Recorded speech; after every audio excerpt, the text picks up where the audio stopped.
Okay, Assalamu alaikum wa rahmatullahi wa barakatuh. This is Mufti Asad, lecturer, Department of Business Administration, International Open University. And here we are to have a, and here we are to have a joint session. Yes, here we are to have a session on business ethics from Islamic perspective. So we are waiting for a very huge number of students because many participants have requested and have registered themselves. So yeah, we will wait for them, and when some of them joins us, we will inshallah start the video. For the time being, Harmita Sharmian Begum has sent us Assalamu alaikum Mufti and everyone. So wa alaikum assalam wa rahmatullahi wa barakatuhu.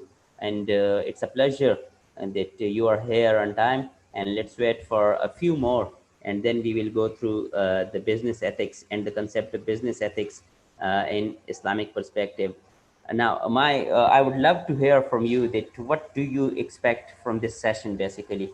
So if you can just write in a single line, what do you expect at the end of this session? Because I will focus on that as well. Please.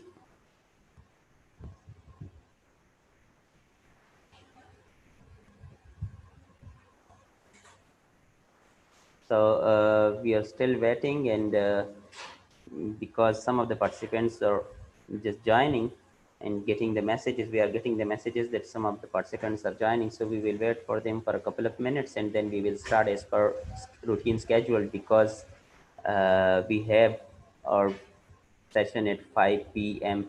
And 5:30 p.m. Indian time, and 11:30 or 12 p.m. UST. So we have to take care for that as well.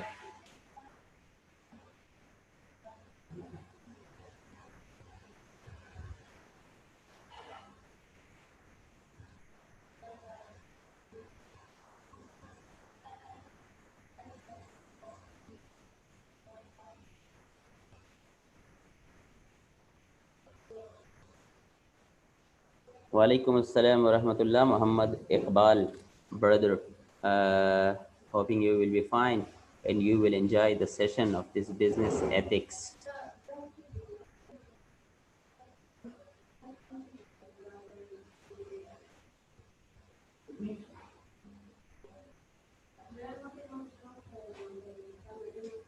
Yeah, very good question about from Abu Bakr Shibli, that Assalamu alaikum, how Islamic ethics can bring success in corporate life. This is the basic theme of today's session, is that how we can go through all the business ethics, what Islam teaches us, and how we can be a successful entrepreneur, a successful businessman, a successful employee, and a successful employer. Today's session, the main theme of today's session is your question, and I'm sure inshallah you will enjoy the session. Just keep yourself with us till end, and at the end of the last slide, I am more than 100% sure that you will get your answer. Still, if there might be any confusion, inshallah there will not be, but still if there is, the question answer session we will take at the end of the last slide. So now I think we have enough audience, and we will start with that, the business ethics in Islamic perspective.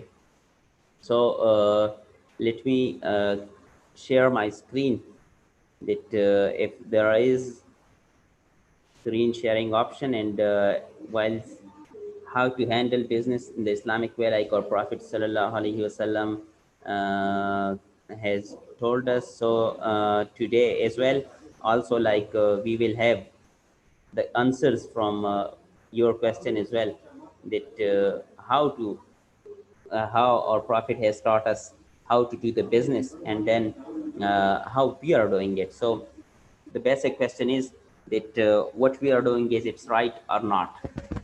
Now, Bismillah ar-Rahman ar-Rahim. Rabbi shrah li sadri wa yassir li amri wa hlul 'uqdatan min lisani yafqahu qawli.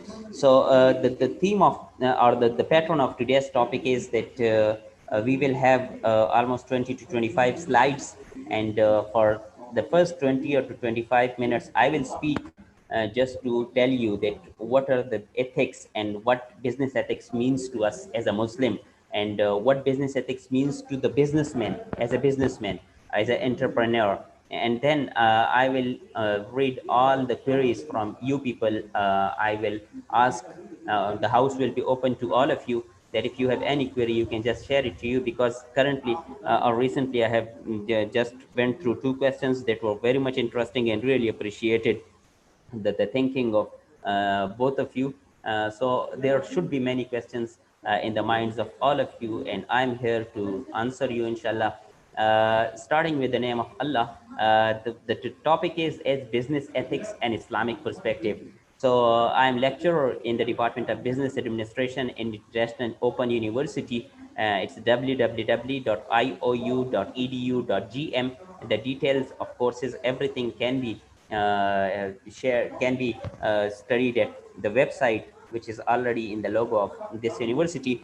So when we talk of the business ethics, today's presentation I have divided into three basic parts. The patron is, the first one is ethics. So I have defined ethics in the next couple of slides. Then we have combined the business word with the ethics, that whether what business ethics basically means. And then when we are clear about the business ethics, then what business ethics is relating to Islamic perspective, like what Islam says about business ethics. That's the main point of today's discussion. So starting with the business ethics, basically, that what ethics is. In the next slide, we have ethics defined as well. If you can just go through the next slide, in the ethics, like what ethics is: set of moral principles that distinguish what is right and what is wrong, or you can call it as the branch of knowledge that deals with the moral principle. Now, what moral principle? When we talk of the morality, Islam strictly prohibits some negative things and strictly says that this is right and this is wrong. In Quran, in Hadith, we will see the different quotes from the Holy Prophet as well in the next slides. He strongly emphasized on the ethics in every field of life, because as a human being, we have two ways of doing things. One is the right way, and the other is, of course, the wrong way, or the negative. One is positive, one has green signal, and the other has red signals. So Islam told us, Islam ordered us, the Holy Prophet ordered us to do the right things. And doing that right thing is basically what ethics is. That's why it's the set of moral principles. It's not a single principle, it's a set of moral principles. Of course, there are many principles of morality. So all those principles are now combined. And when anybody acts on those principles, that is called ethics, that he is following the ethics. That is the basic definitions of Islam, of ethics. Now, what ethics in Islam? Islam has so much emphasized on the ethics that it has used several names for this ethics. The first name used for ethics in Islam is khair, which is goodness, doing goodness to someone, doing good deeds, that is khair, or giving some pleasure to someone for the benefit of society, for the benefit of any individual. That is called ethics. The second word used is bir. Bir is an Arabic word which means righteousness. Like when you are doing some right things or you are doing some good things to the society, you are doing bir. The third word which is used for ethics in Islam is qist. Qist mean equity. We are doing it that everybody is getting his shares as per his capabilities, as per his needs. So this is called qist. The fourth word which is used for ethics in Islam is adl. Adl mean equilibrium and justice. And we have so much division in our society, and that's because of the injustice in society. The basic things that is lacking in our society, in Muslim society especially, is the justice, because justice is not prevailing. The fifth word used is haq, and haq is also an Arabic word which means truth and right.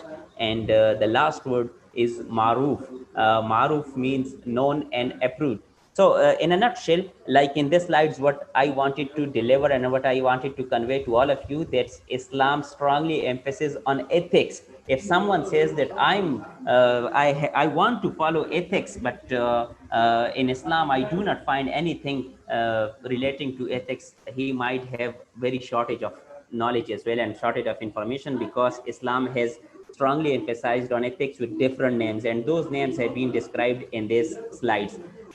Similarly, Islam places the highest emphasis on ethical values in all aspects of human life, because of the Holy Quran and the teachings of the Prophet Sallallahu Alaihi Wasallam.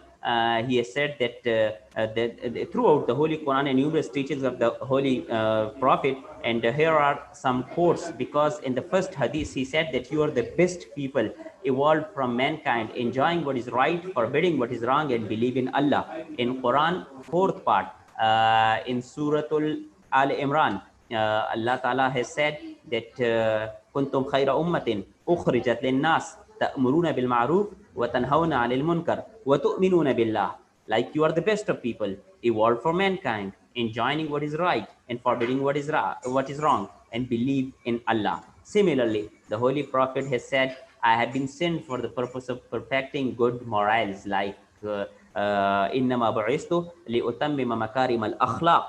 I have been sent for the purpose of perfecting good morals. So if there were no importance of good morals or morality in Islam, there might be not even a single ayah, not even a single quote from the Holy Prophet. These are just the short importance of that short form.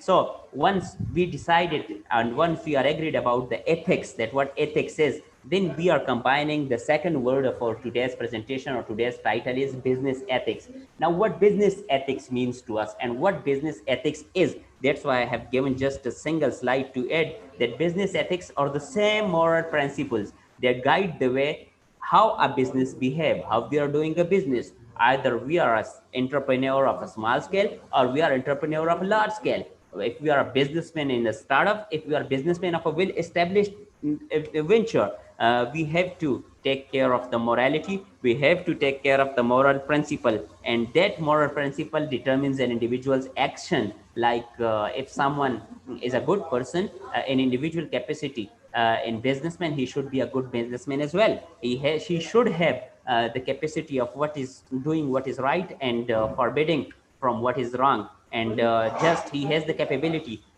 to select what is right in the choices for the business and refrain from what is wrong in the businesses. What moral ethics are, what are the moral principles, that's already explained in details in the next slide. But the main point in this slide is that what business ethics means to us and how to combine those ethics into the business community. In a nutshell, if we have so much moral character, if we have so much morality, moral principles, all those moral principles, if applied to business in any way, either from the startups or at already established business, that would be called as business ethics. Now, we have just concluded the two different titles. Like one was ethics, the second was business ethics. And the third one is now Islamic business ethics, which is the main theme of this presentation, that what business ethics means as Islamic perspective, what business ethics means to the Muslim.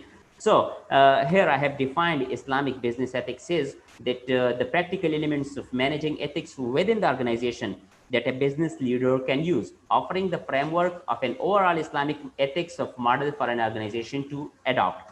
Of course, we believe that Islam is a complete code of life. We believe, and it's our Aqidah as well.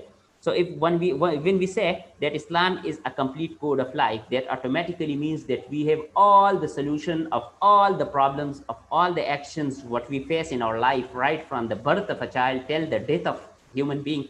We should have the solution in that religion, and once we have the solution in that religion, then of course that is called as complete code of life. That's the part of our iman and the part of our aqidah. Of course, if anybody want to start a business, Islam should have some principles of that. Islam should guide the human beings what to do and what not to do. That's basic concept of Islamic business ethics. And of course, Islam shows us, Islam has already shown us so many principles that these are very good principles. These should be acquired. These principles are profitable both in this world and then hereafter as well. So when all these moral characters are combined into business, what Islam teaches us, that is called as Islamic business ethics. Now, the Prophet, peace be upon him, presented in front of us how to be a successful Muslim trader. He had a remarkable reputation in dealing, and you all may know the story of Hazrat Khadija radiallahu ta'ala anha, when for the first time she searched for a trader and searched for a businessman who is trustable and who is loyal to the business. So our holy prophet was selected, and that was the very successful Muslim trader that he earned a lot because of his truthfulness, because of his so many qualities. And even the enemies in the Makkah and in the whole Arab used to call him Sadiq and Amin, and you all know about the Sadiq and Amin. Similarly, the hardworking, that when you are assigned a task, Islam teaches us to work so hard in completion of that task, that there should be no, the result is not in our hand, but at least hard working is in our hand, and we should be sincere to that. That's why Islam teaches us to have a fair dealing on the business with the customer, and it's ordered that Allah shows mercy to a person who is kindly when he sells and when he buys and when he claims. So three different stages of trading and three different stages of business. The first one is when he sells. Like Allah shows mercy to a person who is kindly when he sells, when someone wants to sell anything and he is kind and he is sincere to that, when he buys and when he claims. These three different stages of already shown in the hadith, that Allah shows a mercy to a person, that Almighty shows a mercy, and that who shows kindness in these three steps. Now, the last part in our presentation, because you all are here to clarify your views. So I would love to hear from you people much more than what I teach is here. So what are the principles of business ethics in Islam? Because one of the brother and one of the sister has asked two questions in their time, and I'm waiting for more questions as well. But just to let you know about the different principles of business ethics, and basically there are 12 principles what I mentioned in these slides. There are so many principles, but 12 are just the summarized form of those principles that are much useful in business, and that can be termed as business ethics, what Islam says to it. I have summarized it in just one slide, and then we'll have a detailed discussion one by one in all the 12. And after these 12 slides, I will hear from you people. So the first principle is freedom of enterprise.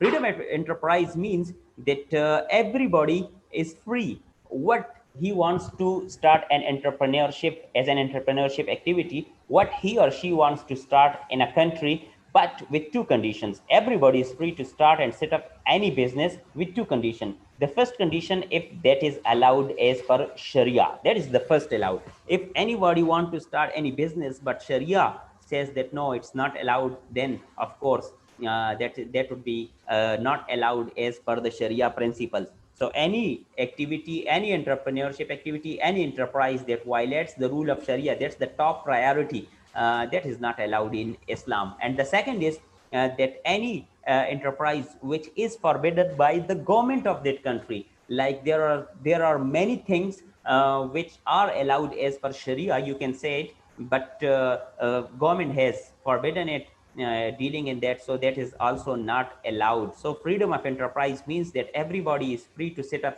any venture, any enterprise, and any entrepreneurship activity which is allowed in Islam and which is allowed by the government. If the government is not allowing it, that is not allowed in Islam. If Islam doesn't allow it, that is not allowed in Islam.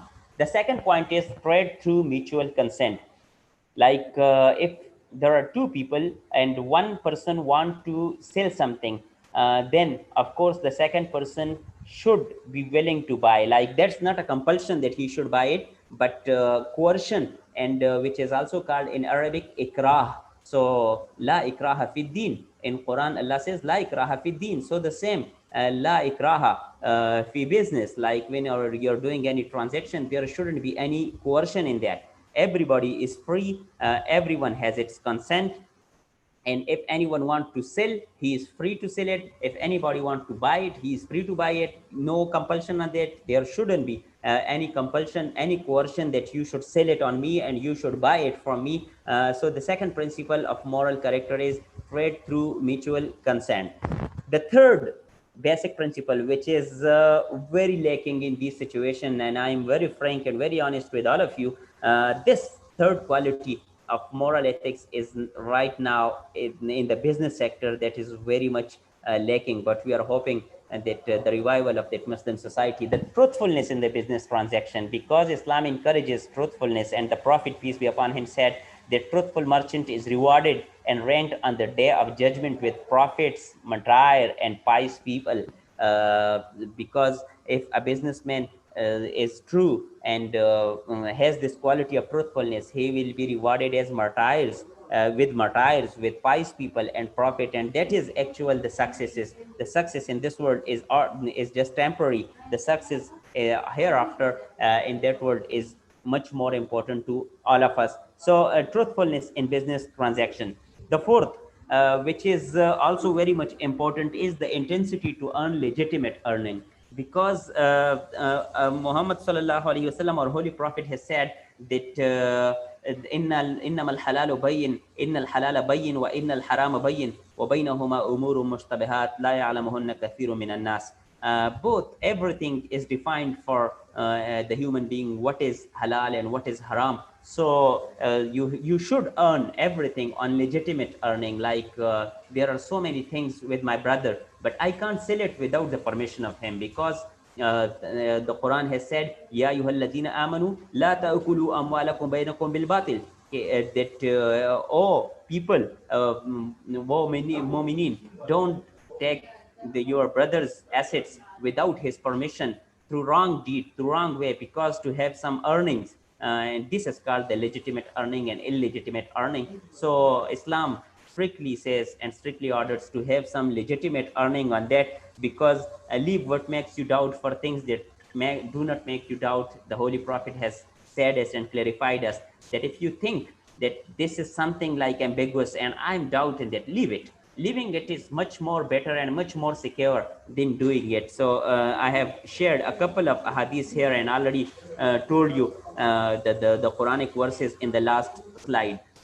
The fifth quality and the fifth moral character is trustworthiness in the business transaction. Whenever, as a businessman, when you are doing business, trustworthiness is much more important, because there are so many things you have to trust it on it. You should be trusted with some qualities, believe, because the Holy Prophet has said, or Allah Ta'ala has said in the Quran, that, oh, you believer, do not betray Allah and the Messenger, nor knowingly betray your trust.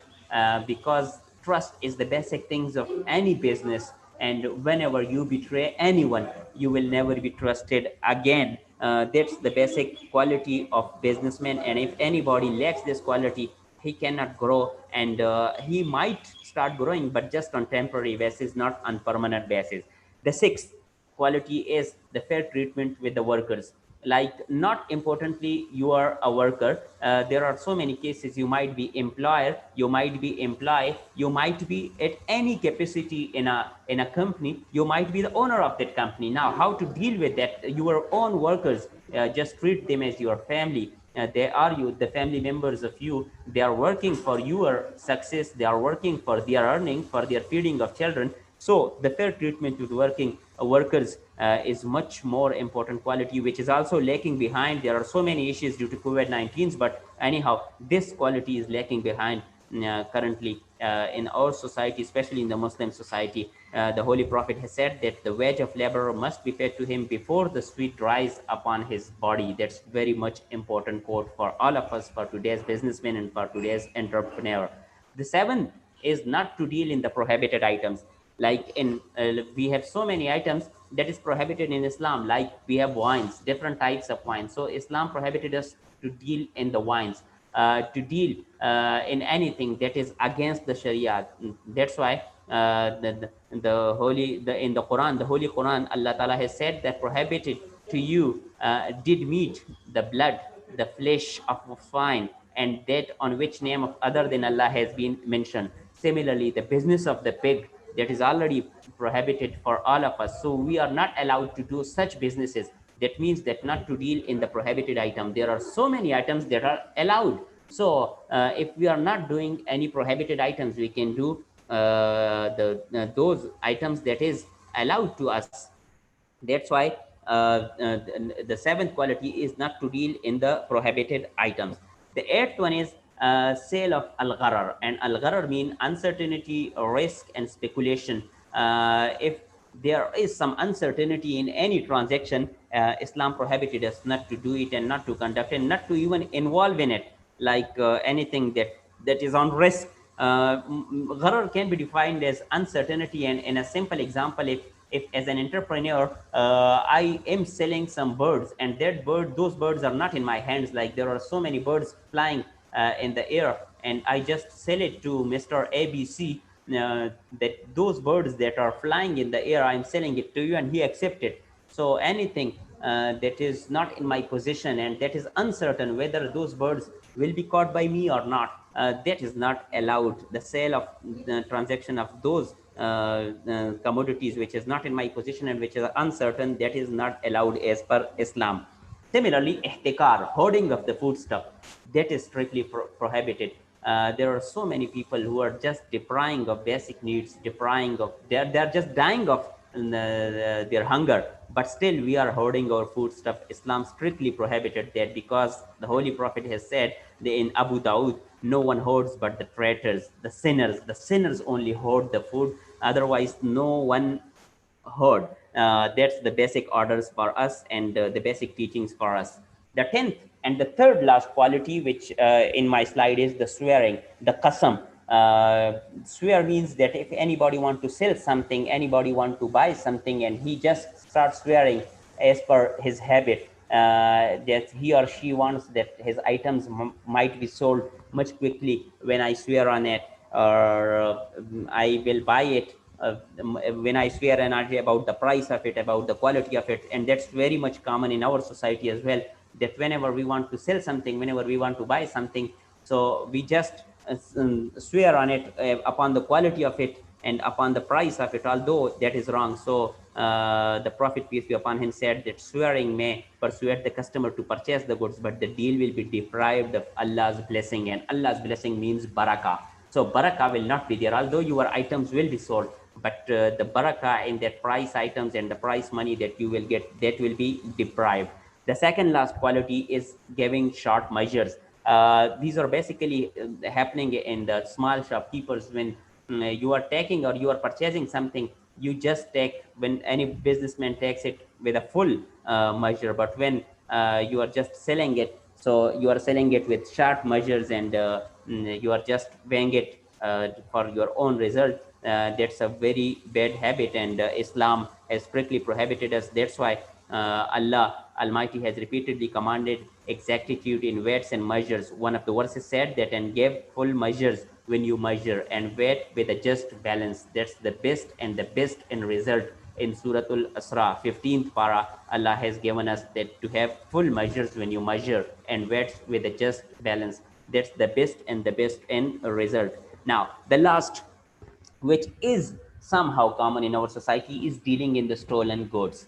What stolen goods mean? Like when I know as a businessman that these goods are stolen from someone, and when you steal something from anyone, the price of that automatically decreases, because a thief want to sell it as soon as possible with much lower price, as he has no idea of what's the actual price of this thing.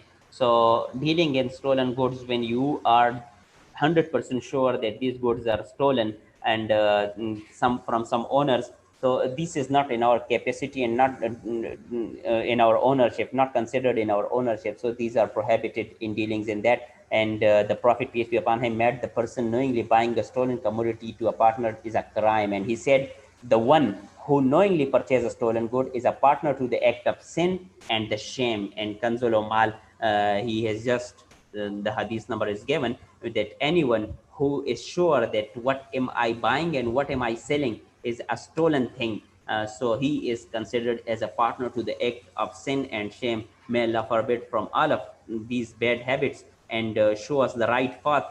So this was the last principle of morality and moral character. Now, I would like to hear from you about the different questions from you, because we have so many questions in that, and that's really appreciating. So I'm starting it from the very first question that brother Muhammad Abu Bakr Shibli has asked. Let me share my video if there is audible. Yes. Okay. The first question is Muhammad Abu Bakr Shibli. Assalamu alaikum. How Islamic ethics can bring success in corporate life? Brother Abu Bakr Shibli. The answer is that yes, there are more. There are 12 characters. I have just summarized it. And once any businessman or any entrepreneur act on those, of course, the success. We believe on the teachings of Allah. We believe on the promises of the Holy Prophet and the promises of Almighty Allah. Success will be no more far from us when we follow these ethics. And of course, our society need honest businessmen. Our society needs such people who have moral character in that. That's why the corporate life would be a successful life for all the persons, all the businessmen who just follow these characters. Now, the second question is from Sharmila Begum. How to handle business in Islamic way, like how our Prophet Sallallahu Alaihi Wasallam taught us. That's already discussed in these 12 in these 25 slides, and you can just note it down. You might have noted it down that how Islamic way, like our prophets taught us, everything has been shared with us. The third question is salam from Farah Ahmad. How to resolve the present day ethical dilemmas?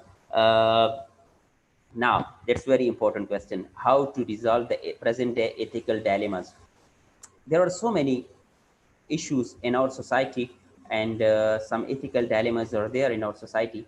But of course, there are so many solutions to that, we believe.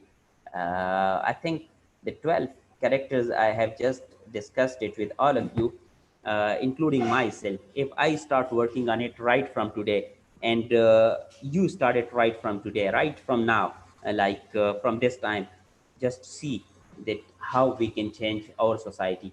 If I am the only person, you are the second, all the fellows here, like 40 to 50 fellows we have, the 50 people start changing their life. So we are also a part of this society, and also we can bring change in that society just by following the Islamic principles. Next question from Harun Rashid. Assalamu alaikum. How much the concept of ethics is clearly defined and known as compared to ethics defined in Western education? Okay. In Western education, ethics simply says that when that's a very good question. Basically, I appreciate your thought, your thinking, and your question. Uh, in Western education, when we call ethics, the ethics simply means that doesn't harm the society.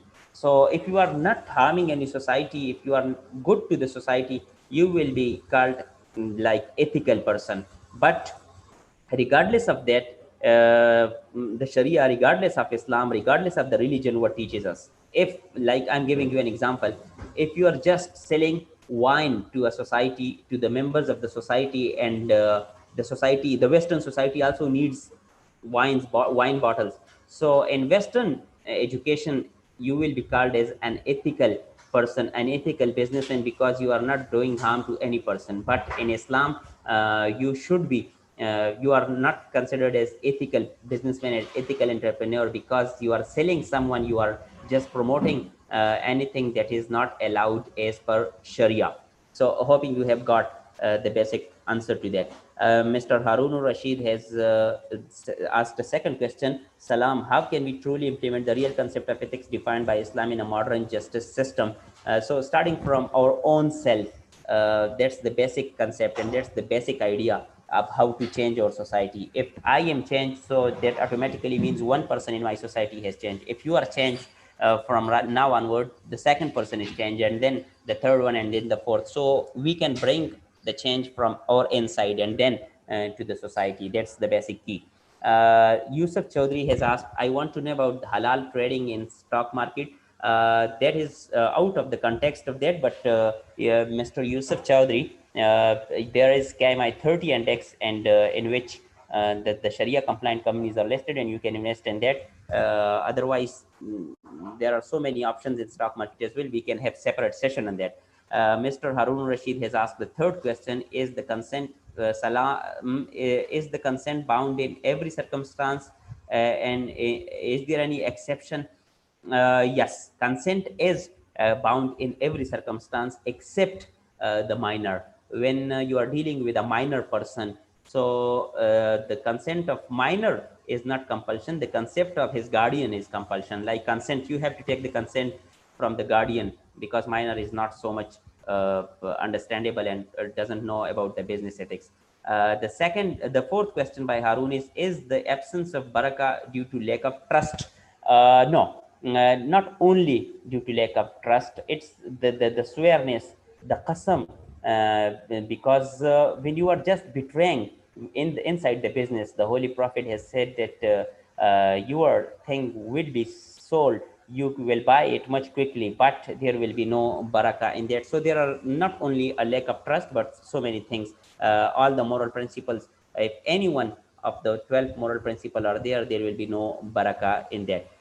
The next question from Harun is, what's the difference between fair and equal? Fair is that anyone receive his share as per his capability, and equal mean that everyone receive equal shares. Like there are division there are $100, and in $100 every person receive $20. That is equal distribution. And fair distribution would be that if manager is just managing the whole system and the whole team, he should be awarded as $50, and the rest of the employees should be awarded according to their work and their importance, so their credibility. That's the basic difference in that.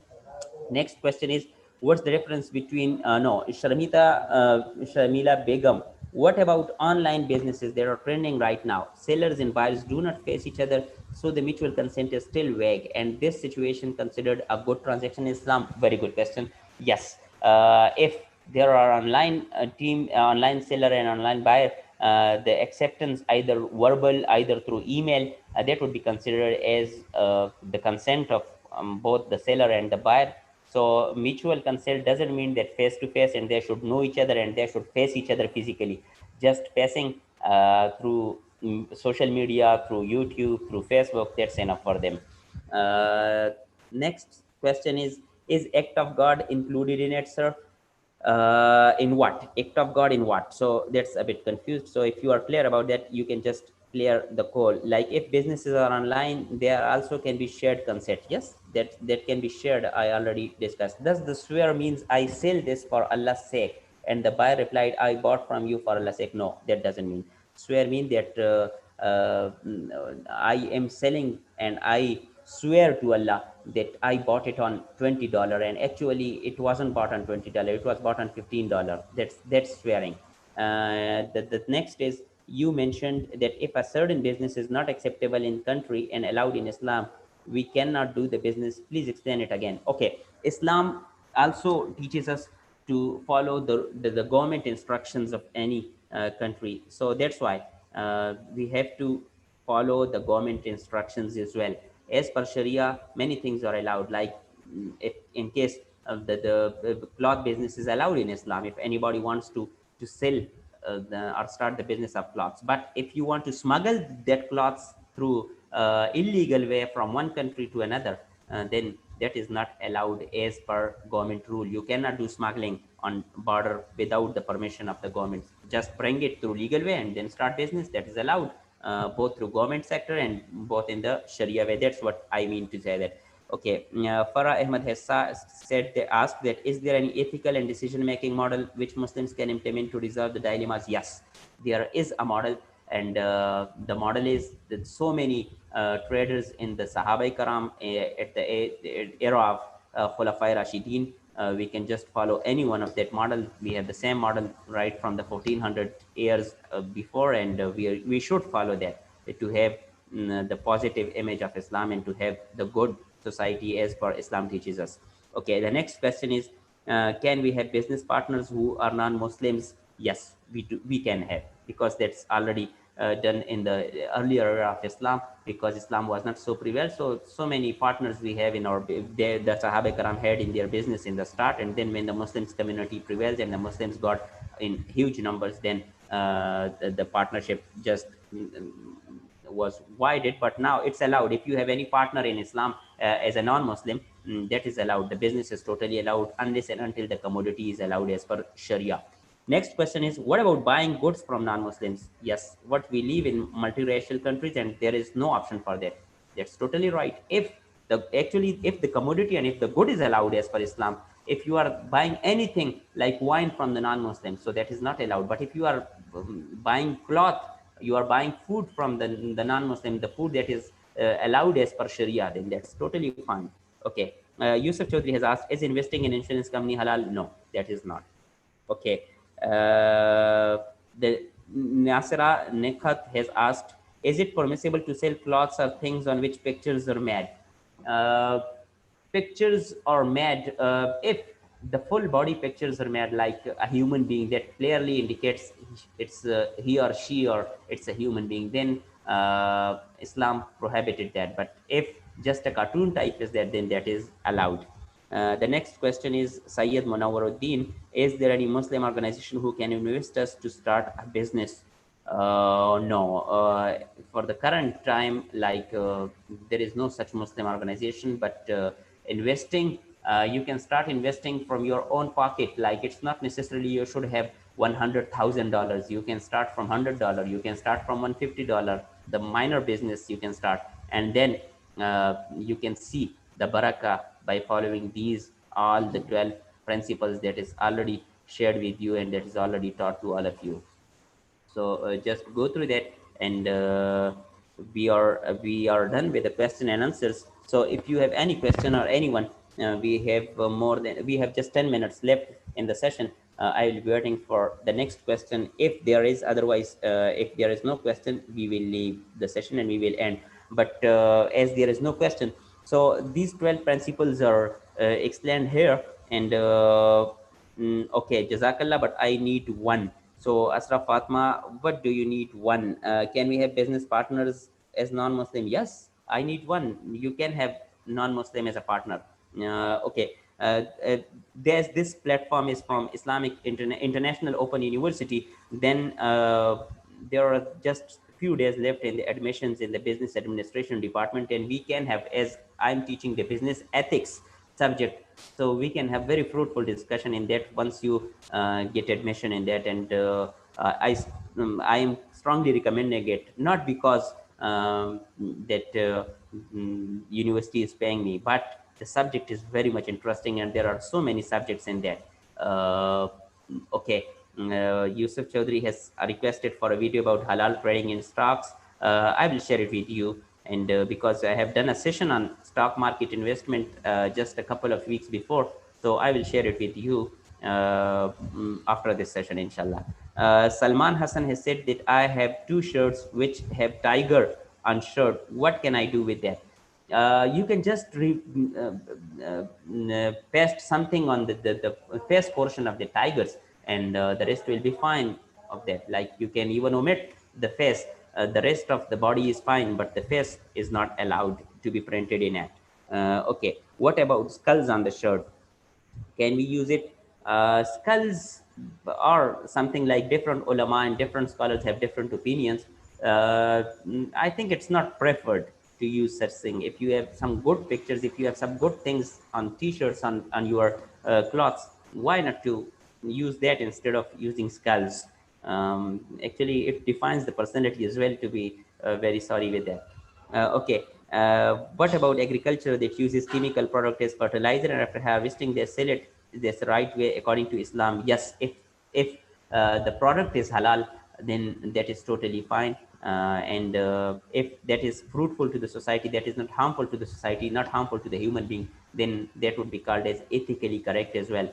So that is allowed. And the doctrine of necessity is truly misunderstood in Islam. How it can deal with I think self-study. We have left our study of Islam. We have just given everything, every authority to a group of people who are just responsible for understanding Islam, for preaching Islam. Why are we not doing it ourselves? So that's the main reason, Mr. Harun.